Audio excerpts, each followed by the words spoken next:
FAV Tiger V'ni benzinli modelida 15 radiusi 15 bo'lgan balon turgan ekan, dizelligida 16 turibdi. Xo'p, ko'rib chiqamiz buni ham.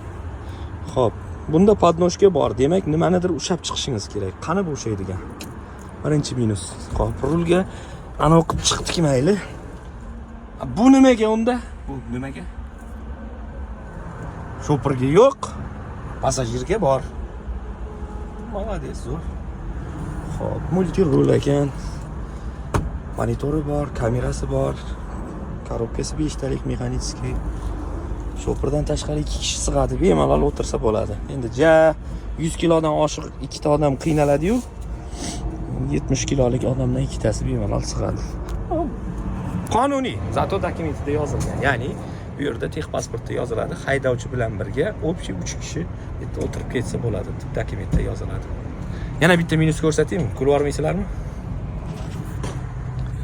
Вообще haydovchini o'ylashibdi, qarang.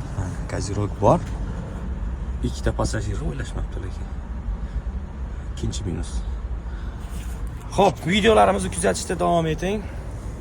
Albatta o'sha modellarni, mana shu yangi O'zbekiston bozoriga kirib kelgan mana shu modellarni minus va plus tomonlarini kelayotgan hafta albatta siz bilan muhokama qilamiz. Aytgancha, YouTube kanalimiz bor. Описаниеda yozib qoldirganmiz. YouTube kanalga ham bemalol o'tib ko'ring. Bu yerda ham zo'r narsalar qo'yilyapti.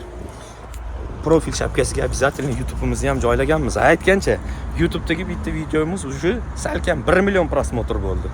Podpischilarimiz soni ham 3000 tadan oshib ketdi.